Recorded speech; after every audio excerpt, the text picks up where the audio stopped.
Hello everyone and welcome to my anime journal. Today we will start by talking about Tachibanakan Triangle, which is one of these like Yuli anime.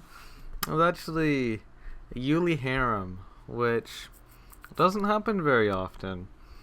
It kind of reminds me of what was it, NTR, in the way that it's about lesbians. It's not good, and it came out, I believe, in the exact same season. Let me check. At least the same year. What was we had? Oh, and we also had Comic Girls, which is also Yuli, in the exact same season as well. Let me see. Maybe not the same season, but I know it was definitely the same year. And they're both trash. And so, spoiler, yes. Totally, I'm ruining it for you by telling you it's just absolute trash, but, I mean, you're probably not going to watch it anyway, so who cares? Also, it's made by studios that no one cares about. Well, Creators in a Pack has made stuff. Not much stuff. Not very good stuff. They've made stuff. That's definitely true. Yeah. Yeah, I wouldn't recommend it unless you really like Yuli. But yeah, it's not good. Just a bunch of girls who all love each other. After that, I watched Hachigatsu no Cinderella 9 PV, which didn't used to have the PV at the end. They added that in after because now there's a TV anime of it, which is apparently pretty bad. And if you read the actual synopsis, it kind of says that the main character is a male who doesn't have a face. God, sounds like VN trash. And it's a mobile app where you train a group of high school girls to become baseball athletes. So, essentially, you're the producer. You are the coach. You're the person. None of them are actually the protagonist. So it's basically a harem. But it's a sports harem. Oh, what does that remind me of? Oh, maybe Rokubu? The other sports harem? But that one's a lolly harem. That makes it inferior to this. But even if it's inferior, I can't imagine it would be by much. Like, sure, as a lolly harem, it's just absolute trash, but it was still fun to watch. It was cute, but I mean, it kind of makes you feel like, am I going to jail for this? Well, technically, where I live, you can't go to jail for this kind of thing because, or at least by watching it, you have to import it. But because there's no nudity, you wouldn't actually get put in jail for it at all. If there was, you would only get put in jail for it if you bought a DVD of it online and then got it shipped over to you, and then it's like, oh, whoa, hold on there, you can't ship that, you are going to jail. But this is not lollies. They are clearly at least like 16, which is not, it's like on the fence. It's like if you're young enough, it's legal, but it's not fully legal yet. Anyway, they look cute. They're athletes. It's baseball girls are always good, but I mean this promotional video was very poorly done. So yeah, I can't give a recommendation on that unless you are just planning on using it to pad your list with, since it is only 3 minutes. After that, I watched Mahou Shoujo Site, and this was a fun anime. I've already talked to you about it before a little bit, but only in relation to other magical girl anime. Anyway, this was actually recommended to me by my friend Kagami, an internet friend, never met in real life. And it's about these girls. They're all different. girl's known for having big boobs. This girl's an idol, but she's an Inumimi. Like, she has this whole thing about having dog ears and being treated like a dog, and she kind of has this whole idea of being the pet of the fans rather than like a traditional idol, which is interesting. And she's cute. They're all cute. This girl is like emotionally disturbed. Like, she pretty sure she tried to kill herself at one point. Not a spoiler. She failed. I don't know if maybe that's more of a spoiler. I don't know. But anyway, they're none of them are particularly emotionally solid, concrete, stable. They're all unstable. And that's part of the story, that there's this weird lady who goes around finding girls who are emotionally unstable or mentally unstable, and is just like, hey, want to be a magical girl? Here's some powers, but if you use them, you'll be slightly damaged. Yay! And so, obviously, all of these girls took up the offer. I'm sure many more refused it.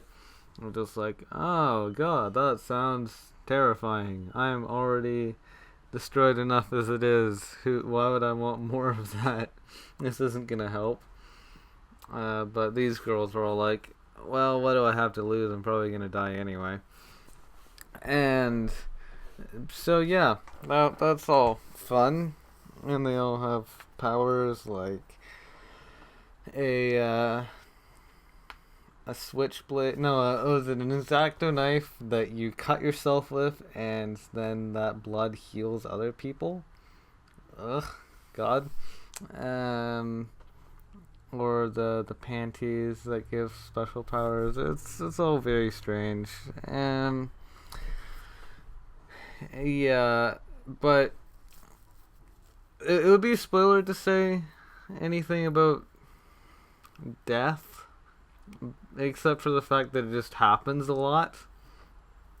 Like, people die, and even though they're people who you're supposed to be emotionally attached to, it's just hard to be. And it's really difficult to be attached to any of these girls. They just don't seem to matter. And they all just have such terrible personalities. And I think they're intended to be terrible. Like, none of them are really likable in any way.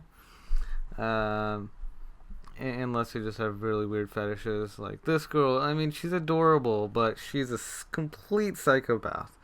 And there's this person who like killed her parents, who she has locked up in her basement, who she tortures and feeds. Like, she hates this person so much that she doesn't want him to die, that she wants him to still be alive and conscious so that she can continue to torture him. That's terrifying. I would not want to be like, I wouldn't want to touch someone like that with a 10-foot pole. I don't want to be around her. And I can't imagine, unless you're just really into yandere girls, you probably wouldn't want someone like that as a girlfriend. As for the rest of them, she's just kind of, standard depression kind of girl. Just hates her life. And, I mean, being suicidal it's a thing. It exists. It's a lot better than being a psychopath. I mean, it's easier. It seems like it should be easier to cure.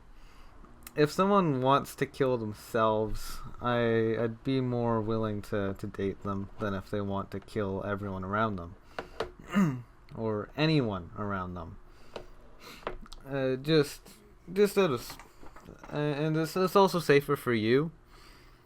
Like, obviously, you wouldn't want your girlfriend to die, but you'd also not want her to kill you. Either way is bad. It's just more of the lesser of two evils. and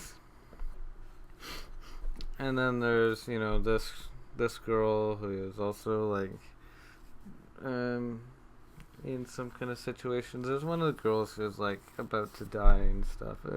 It's all strange. Anyway, if you liked Madoka Magica and thought, this is such a great anime, even if it was like 10 times worse, it would still be amazing, then maybe you should watch this. Yeah. Or if you just really like really edgy stuff, where there's people dying and tons of gore and it happening to cute girls, then yeah, that's a good anime. If you're not into that, then don't bother. And the next anime I watched is Lipton #Watashi to Lipton, which translates to Lipton and me. And so yeah, that's wonderful. It's just about boxed tea.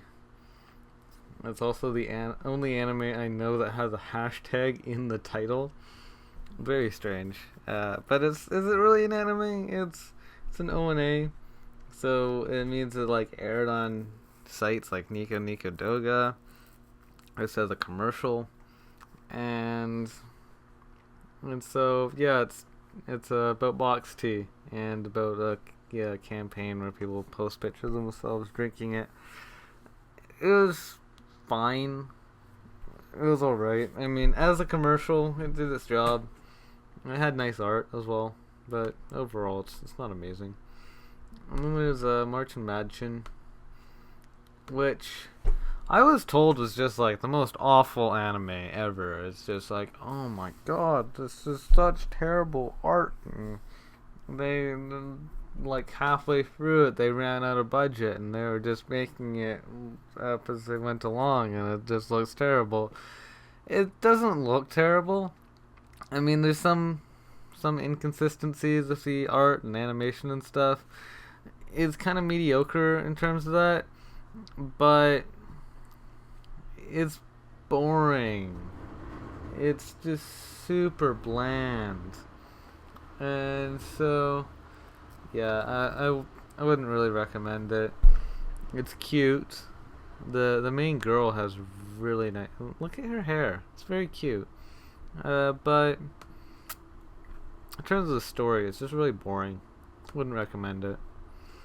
After that, I watched Tamashichi, and this is just a 3-minute ONA about a pawn shop. It was alright. Yeah, wouldn't exactly recommend it. After that, I watched Jashin-chan and Dropkick, which was actually really fun. This is similar to Maid Dragon in a couple ways, partly in this kind of gothic maid sort of costume that our protagonist wears. It's actually kind of interesting that she wears this. Looks cute, but it's also not what you would really expect from a protagonist of a moe anime. She has like her eye patch and stuff, twin tails. It's very cute. And then her antagonist is Jashin-chan, who is part serpent, or maybe she's a mermaid. No, I think she is part serpent. And so yeah, she looks like this, and so she's like bottom half is a lizard, which it seems quite similar to Maid Dragon in that way. And also the fact that they all come from another world, so it's like reverse isekai. And there's also other characters here, like we have this girl who's a cow girl, like a literal cow, and then there's that girl in the background who uh, kind of acts a little depressed, but she's not like super depressed. It's more just like, my life could be a lot better than it is. And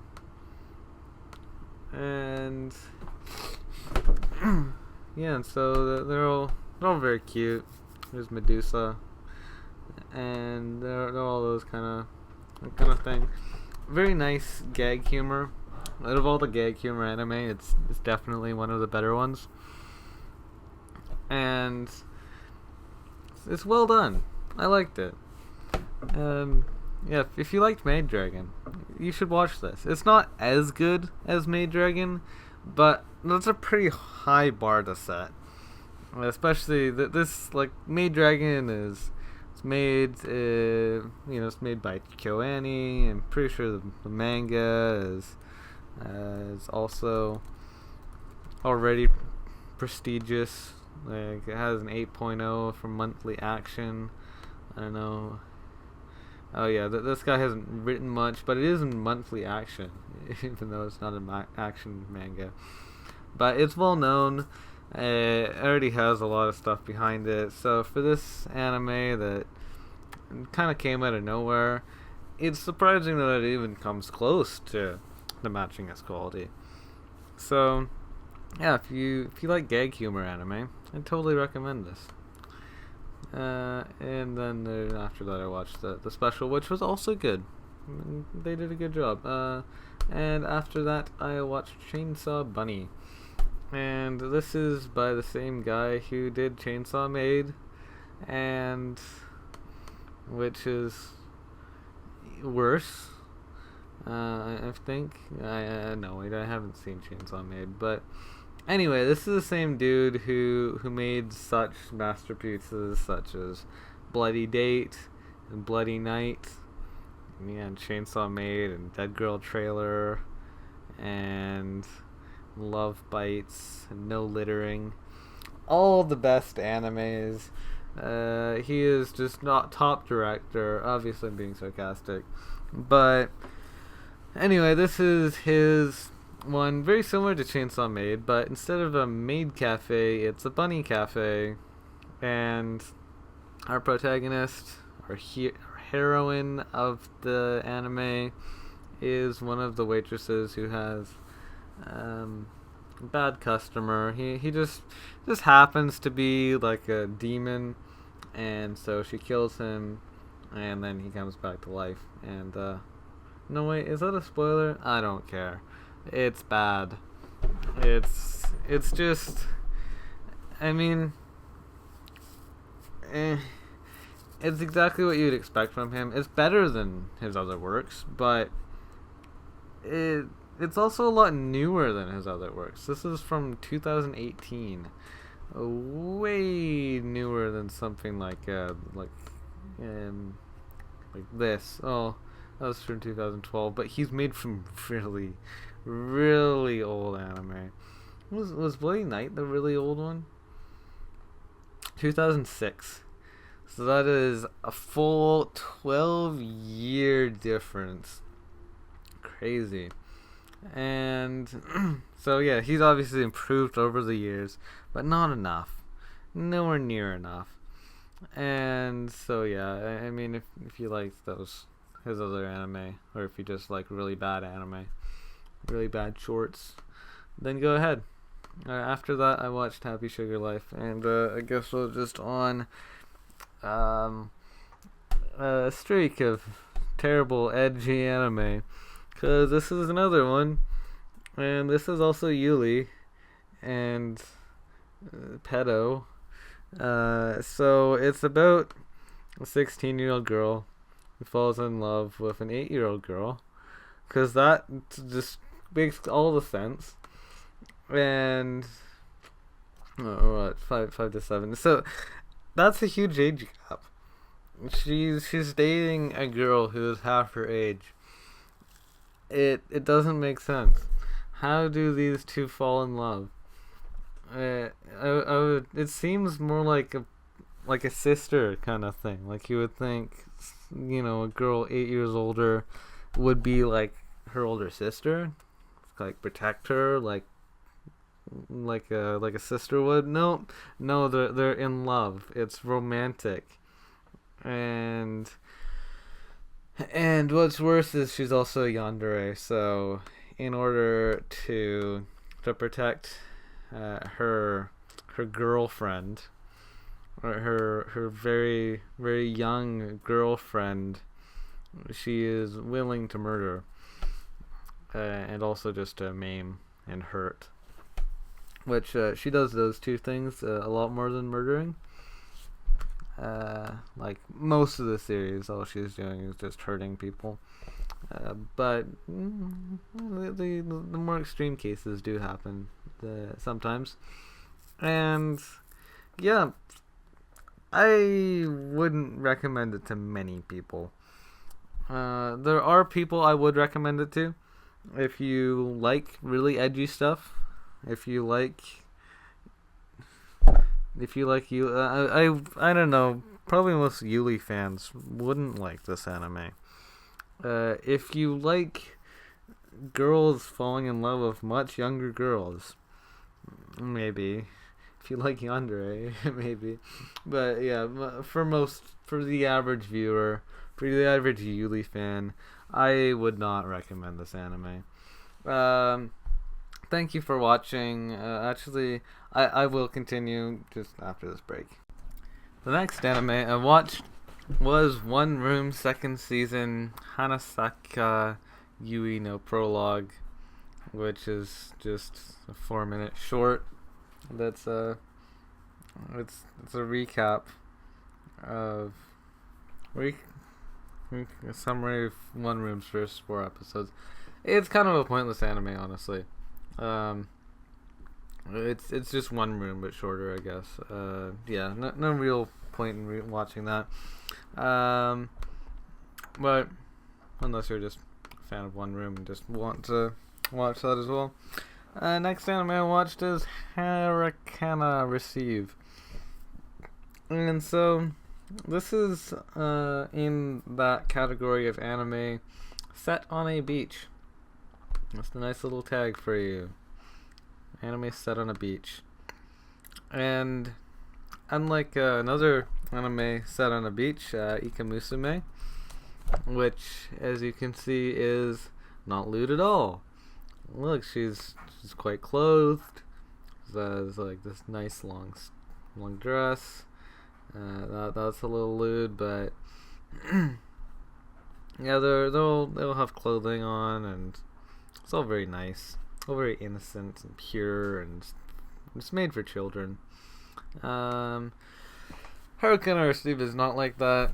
They are definitely all in bikinis. Every single one of them. Not even a one piece to be found. No, every single one has to be in bikinis because aerodynamics or some crap. Or it's like, oh, it makes me a tiny bit faster.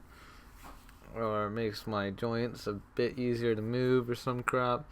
Anyway, it's all really in the name of fan service. We all know that there's no actual reason why they can't wear one pieces. It's all just because if they all wore one pieces, it wouldn't be as lewd, and therefore it wouldn't be as interesting, or something like that.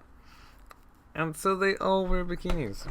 And is there any real other point of this anime? It is a sports anime. It's about volleyball. And is it a good sports anime? No. It's, if you're watching for sports, just watch an anime that's actually about sports. Watch something like, I don't know, Harukana Basket, Prince of Tennis, whatever the kids these days are watching. It's actually about sports and not about girls who are barely dressed. Yeah, watch that. If you liked Keijo, this is an anime very similar to Keijo. They're both about girls doing sports, and with the actual purpose of them doing sports being to titillate male viewers. And if you're a male viewer and are wanting to be titillated, then this is an anime for you. So yeah, basically it's an ecchi anime. It's an ecchi anime without romance. So if you're Reborn, then you should watch. I know Reborn's already watched this anime, but I'm pretty sure he has. But anyway, not many people are like that. Most people want ecchi romances rather than ecchi non-romances. Anyway, next anime I watched is Mari to Majo no Hana, or Mary and the Witch's Flower, which is known as being sort of like a Ghibli. It feels very Ghibli-like, and it's about this girl, and she kind of becomes a witch because she finds this witch flower, and also she's named Mary Smith, or Mary Smithu, as they pronounce it in Japanese. And when she likes this guy named Peter, who's around her same age. Why do they have the white names? Well, it's actually set in England, which sounds familiar. Huh. A story about people who use magic set in England. Huh. I wonder if there's any other stories like this. And you'd probably come across Harry Potter as being both of those. However, if you look at the source material, it's actually about 20 years older than Harry Potter, which is funny. Like if you actually look at this, who wrote this? Mary and the Witch's Flower. I can't remember. Mary and the Witch's Flower. When you look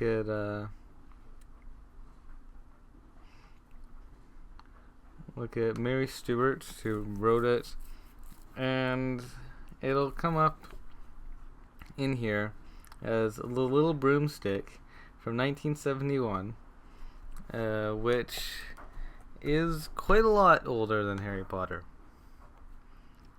1997. So yeah, it's around 25 years older actually, like quite a lot older. But because it's a more recent adaptation, it kind of feels like, is this a ripoff? I don't know. Oh, it's not a ripoff. It's the other way around. Well, actually, I'm not sure if J.K. Rowling actually knew about The Little Broomstick.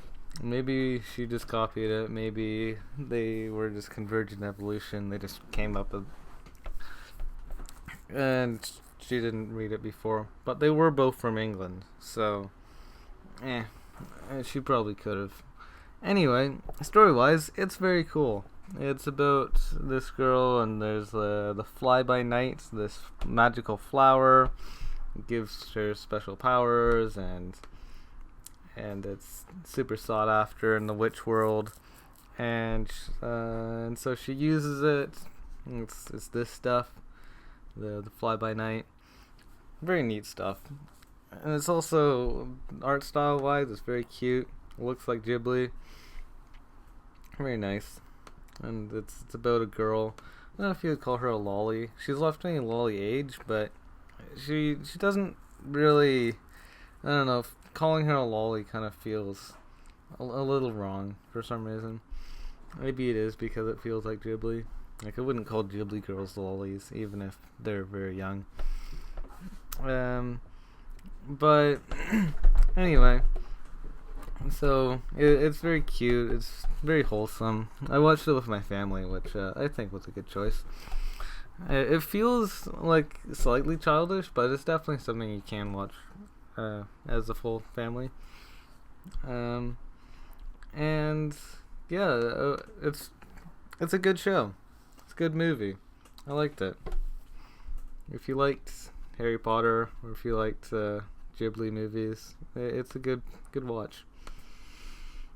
After that, I watched One Room second season, which it's just more One Room. I mean, One Room is never really good. It seems like I liked it more than the first season, which I think was true. First season felt a little ecchi for me. Just a tad, especially considering their ages, the fact they're like little kids, and it's like there's the sister character who suggests her as an option of what her older brother might want, and it feels better. It sits better with me. It doesn't feel like as perverted. It's still not good though. By the way, this girl is very cute. Forgot what her name was, but she's very cute looking. She just has such a nice art style, such a nice character design. But the other girls aren't bad either. This is a very nice picture of her sitting in here, and she's clothed, but it's like wet. Very cute. But anyway, it's an alright story. It's better than the first season, but it's still not amazing. It's still like, first person view, and you get to see it that way. I talked about One Room before. And after that, I watched Zuo King Kong pilot. What is King Kong? Yeah, I think that's King Kong. Or Crystal Sky of Yesterday. 4 minutes. It's a Chinese anime. Late 90s in China. High school boy with no interest. And anyway, it's very short. Oh, I think this is... it's like a promotional video for a movie. So yeah, it was alright. It wasn't amazing. Seems like the movie itself wasn't amazing either. It might be subbed. I'm not sure. I haven't seen it. After that I watched Pingu in the City. So Pingu is about this penguin. It's claymation, but it looks like it's CGI that's just made to imitate claymation. Feels very childish. A little. I mean, I never watched Pingu as a kid, but it feels nostalgic just style-wise. That it feels like the kind of thing I would have seen as a kid, and so it's kind of nice in that way. I watched Wallace and Gromit as a kid, so I grew up with some claymation, and it was well done. It has like short 7-minute episodes. You can kind of feel like the way it's done. It's also kind of weird that they don't actually talk. Like there's no Japanese, no English, no Swiss. It's originally a Swiss cartoon, and the main voice actor is Italian. And then also the second season was made in England, but none of those languages are used. It's just their made-up language of Pingu, and so yeah, we have. Oh, actually, he doesn't. Their voice actor doesn't show up. He does have a voice actor, but pretty sure they all share a single voice actor. This is mostly known for coming up onto my anime list with a super high score. See it get an 8.5, which is crazy high. It's in the top 100. It used to be in the top 1. There was may have been a 6-hour period where Pingu was literally the highest rated anime on the entire database, which was interesting. And obviously people rated it down, partly because it's not worth that much, but also partly because they look at the score, it's like, I want to correct this. This needs to be downvoted, and they give it a 1 just because they think that, oh my god, why does this have a 9.3? It's not worth anywhere near that. I'll give it a 1 to compensate. And so its score went way down, but it's still pretty high, just because mostly because of nostalgia.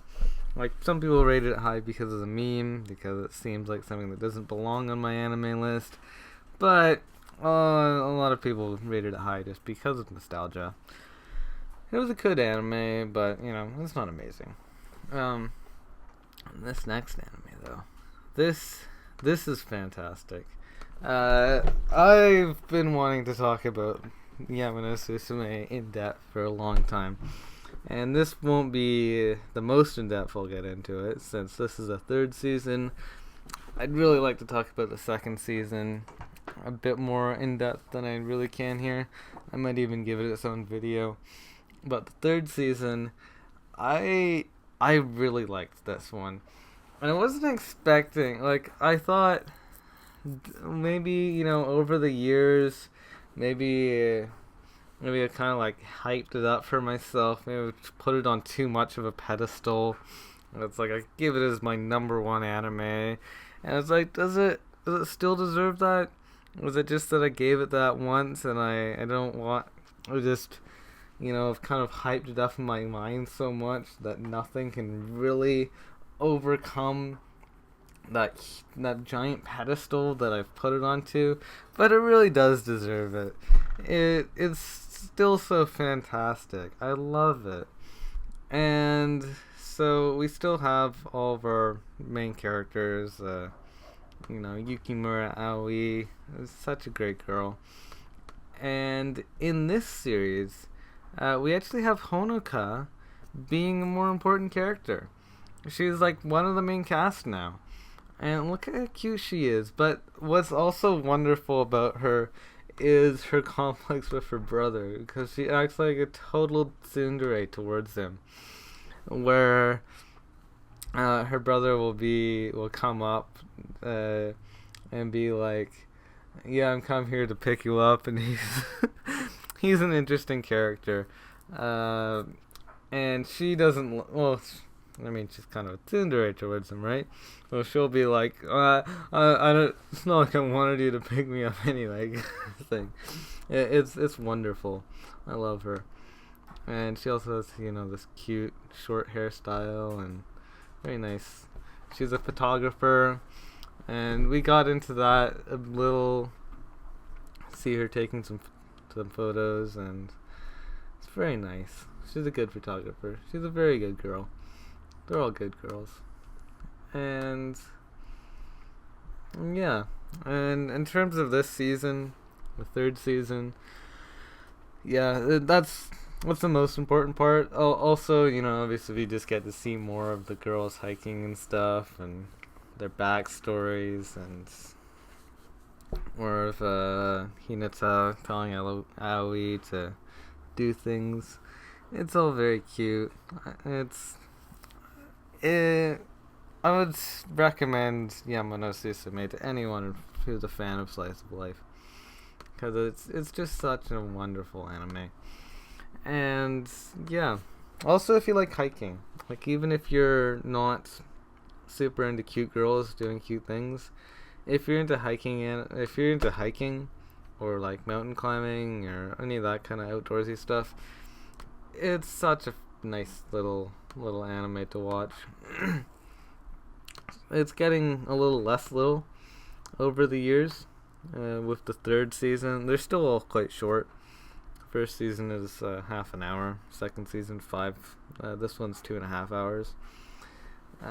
So it doesn't add up to too much, but it's still a decent amount, and we still get time to spend with all these cute girls, which I think is wonderful. Yeah. Anyway, after that, I watched Ano Natsu de Materu, and I believe I did not watch this properly, because I multitasked it, and I didn't really get enough out of it. I was told, oh yeah, this is this great anime, and I tried to follow the plot, while also not really paying attention to it, and I ended up really not liking it all that much. So that was probably my fault. Yeah. But anyway, after that, I watched 12 Sai. Or I completed 12 Sai. Actually, I did watch most of it. Because the first episode I watched back in 2015, and I finished it last year. But it was it was alright. It's not good. It's just a generic anime about a 12-year-old girl falling in love. It's actually longer than it really needs to be. Although the OVA is only 12 episodes, like 12 minutes each. The TV series is twice that length. And yeah, it's nothing special. I wouldn't really recommend it. If you like just, generic cute romance anime, you can go ahead. It wasn't great. Also, one thing to note about it is that the OVA is not translated. The TV series is though. After that, I watched Memory, which wasn't good at all. It's an anime about, I don't know. It's just a dementia kind of anime. It wasn't amazing. Anyway, thank you for watching. Hope to see you again next time, and goodbye.